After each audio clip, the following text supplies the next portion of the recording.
In this video, we'll go over fusion spell cards that are specific to certain archetypes, and go over why all of them are better than polymerization, the default fusion spell card. And at number 10, we have LUNALIGHT Fusion. Now, despite this being a good fusion spell card, most meta LUNALIGHT decks don't even use it, and that's why it's only at number 10. Now, what this card does is allow you to fusion summon a LUNALIGHT monster using materials from your hand or field, just like polymerization. But if your opponent controls a monster that was special summoned from the extra deck, you can use materials from your deck or extra deck as fusion materials. It's this extra deck thing that really makes LUNALIGHT Fusion a cut above the rest, as being able to use materials from your deck is one of the best places to use a fusion material from. But this is the only one that also allows you to use a card directly from your extra deck as a fusion material. That's because the LUNALIGHT Fusions generally require LUNALIGHT Fusion monsters as their fusion materials. So it only makes sense that it does this within their own archetype. And that's why it's not that big of a deal, because there's other ways of bringing out their best fusion monsters without having to bring out the lesser LUNALIGHT Fusion monsters to use as materials. And because it requires your opponent to control a specific kind of card on their side of the field, you can't use this card on your first turn. Well, to use it for its good effect anyway on your first turn, which really limits the usefulness and versatility of this card, but it's still a good fusion card nonetheless. And at number 9, we have Dark Calling. This card is used to summon evil hero monsters that can only be fusion summoned with Dark Fusion, as this card is better than the fusion card specifically required to bring out those cards, as it allows you to use fusion materials from your hand or graveyard, as long as you banish those targets.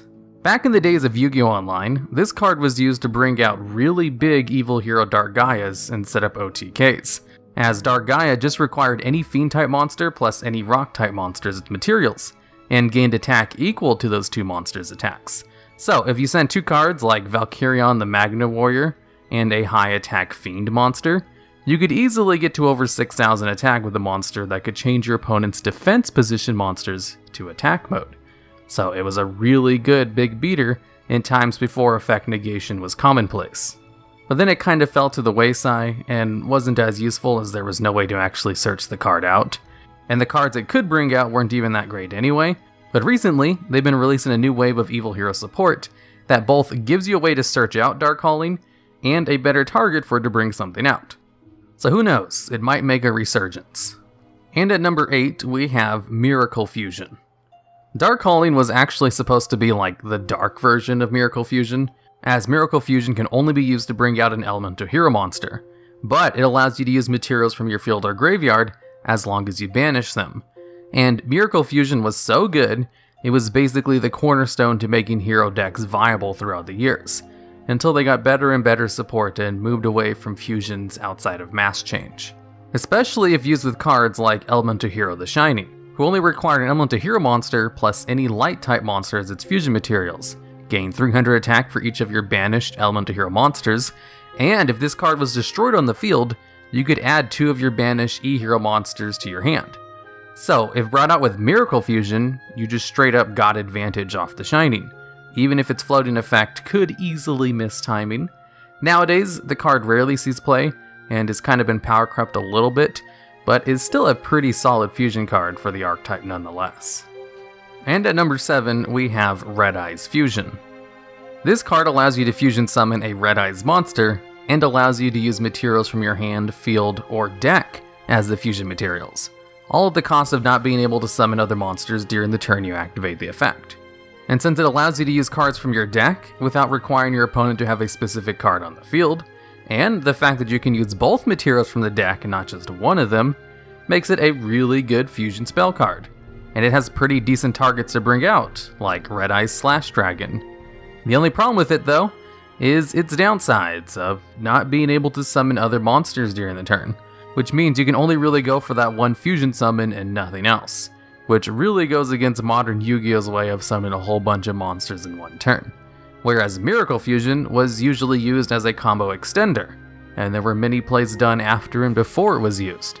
Using Red Eyes Fusion is basically the only thing you're doing that turn, but it's still good since it uses monsters straight from your deck, and that effect is just too good not to give this card a spot on this list. And at number 6, we have Neos Fusion. Now, this card is just like Red Eyes Fusion, in that you can use fusion materials from your deck in order to bring out a fusion monster that requires exactly 2 materials, and one of them needs to be Elemental Hero Neos. And just like I said with Red Eyes Fusion, cards which allow you to use cards from your deck as the fusion materials are infinitely more valuable than other kinds. This card also has a graveyard effect that will protect your fusion monster from being destroyed by battle or card effects, or from being shuffled into the extra deck by its own effect, which gives this card a huge plus over a lot of the other ones on this list. And not only is its requirements really good, and its graveyard effect really good, it also has 3 really good targets to go into. You can use this card to easily bring out Rainbow Neos, who is a 4500 attack beat stick that can clear your opponent's monsters, back row, or your opponent's graveyard, depending on which one you just don't like. There's also Elemental Heroes Neos Knight, which allows you to send any warrior type monster from your deck to the graveyard, essentially turning Neos Fusion into a foolish burial. Or Elemental Hero Brave Neos, which allows you to send any level 4 or lower effect monster to the graveyard, turning Neos Fusion into a mathematician, while also getting a big beat stick out on the field. Now, the downside to Neos Fusion is that you can't special summon monsters for the rest of the turn after you use the card, but it doesn't prevent you from special summoning before you use the card, like Red Eyes Fusion does. So as long as Neos Fusion is the last thing you do in your chain of combos, you can special summon as much as you want before you use it. But since one of the main reasons you'd want to use it is to use it to set up your graveyard, that is a pretty reasonable side effect. There's also the big downside of having to play Elemental Hero Neos in your main deck, which is basically a useless card, but at least it allows you to use materials from your hand or field as well as the deck. So it's not a garnet while in your hand. In the traditional sense anyway. You still don't want it in your hand. And at number 5, we have Invocation. Now this card allows you to fusion summon any fusion monster from your extra deck, as long as you use the materials from your hand only, which isn't the best thing in the world. But if used to fusion summon a monster from its archetype, you can use materials from both players' graveyards as well, which is a lot better, seeing as the archetype has fusion monsters which require 1 card of its archetype, plus 1 monster of all of the attributes basically. So there's a good chance you'll be able to use a card from your opponent's graveyard in order to get rid of one of their resources. This card is also easily searched out in its archetype, and has a graveyard effect to both recycle this card back into the deck and add the card which can search it out back to your hand. So while it may not use materials from the deck, it doesn't have any downsides after using it, and allows you to go plus with its graveyard effect, and allows you to use materials from both graveyards. Kinda like a Miracle Fusion on steroids. And at number 4, we have Shaddoll Fusion. Now this card actually has one of the more simpler effects, and doesn't allow you to use fusion materials from any special place. It's just an archetype specific, bring out 1 fusion monster by using materials from your hand or field, and you can only use 1 of these cards per turn. And this card was so good, it was limited for a long time. But why is that? Well, it's because the archetype it belongs to could recycle this card every time one of their fusion monsters was sent to the graveyard, and the fact that this card was quick play. There was another fusion card for Shaddolls called Shaddoll Fusion, which functioned a lot like LUNALIGHT Fusion, in that if your opponent controls a monster from their extra deck, you could use materials from your deck. But since Shaddoll Fusion was quick play, it allowed you to play more aggressively during your battle phase, or to fusion monsters to get them out of trouble during your opponent's turn. And then this card would just be recycled as soon as one of your cards went to the graveyard, including if one of those fusion monsters was used for a fusion summon, as that activated the Shaddoll Fusion monster's floating effects. This card just allowed access to quick fusion summoning and was too easily recyclable, in a deck that had good fusion monsters, and good monsters which gained effects off of being used as fusion materials. Really, all of the Shaddoll archetype was basically created to see if Konami could make a fusion deck right. And they did a very good job with making fusions a very viable method of summoning with this deck, to the point where they had to limit Shaddoll Fusion for being too good at fusion summoning and banning one of their fusion cards, which has only recently come off the banned list and is still limited to 1. And at number 3, we have Thunder Dragon Fusion, one of the newest fusion cards on this list, as it's part of a current top tier archetype. Thunder Dragon Fusion allows you to fusion summon any Thunder Fusion monster from your extra deck by using materials from your graveyard or that are banished face up.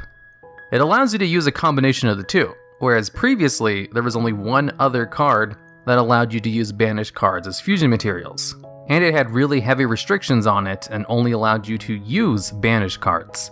Thunder Dragon Fusion allows you to use both the graveyard and banish zone together, without any other restrictions for the rest of the turn. Not only that, it has a good graveyard effect as well, where you can banish this card from your graveyard to add any one Thunder monster from your deck to your hand. This card is just pure advantage, allowing you to use banished cards and or graveyard, while also having a graveyard effect replace itself. There's a reason this card is used in Thunder Dragons, even though their whole archetype is about bringing out fusion monsters very easily without needing a fusion summoning card. Thunder Dragon Fusion is just so good they play it anyway, and is a really good example of a modern archetype specific fusion card. Generally, these cards need to have really good effects on top of having graveyard effects in order to be played. And at number 2, we have Brilliant Fusion.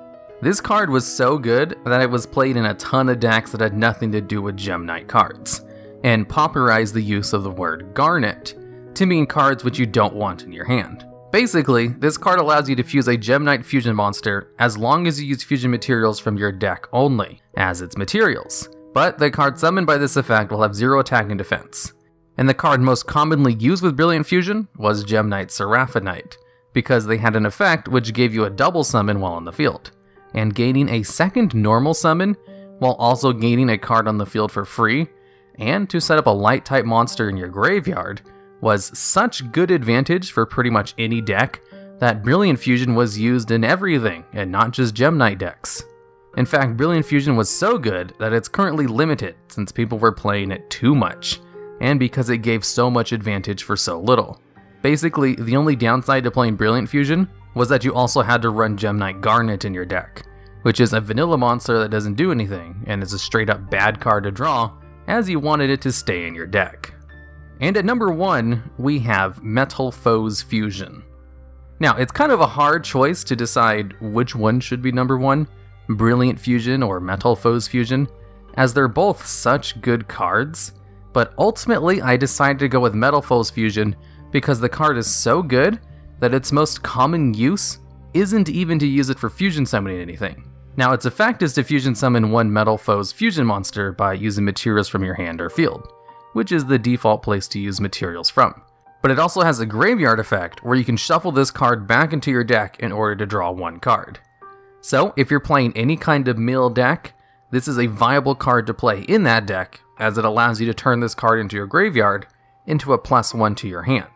That's the same kind of card advantage you get from Pot of Greed, which is so good that some decks play multiple copies of Foolish Burial Goods just to send this card to the graveyard to draw a card, with no intentions of ever using it to fuse monsters, and because the card can recycle itself. I think if a card has such a great graveyard effect that it's played in decks that can't even use its main effect, it has to deserve a number 1 spot on this list, even if it's technically not as powerful of a fusion card as Brilliant Fusion. Alright, and that's the end of the video. Do you know of any other cards that should have made this list? Or should Brilliant Fusion have been number 1 over Metalfoes Fusion? I'd love to hear about them, as well as ideas for future videos just like this one down in the comments.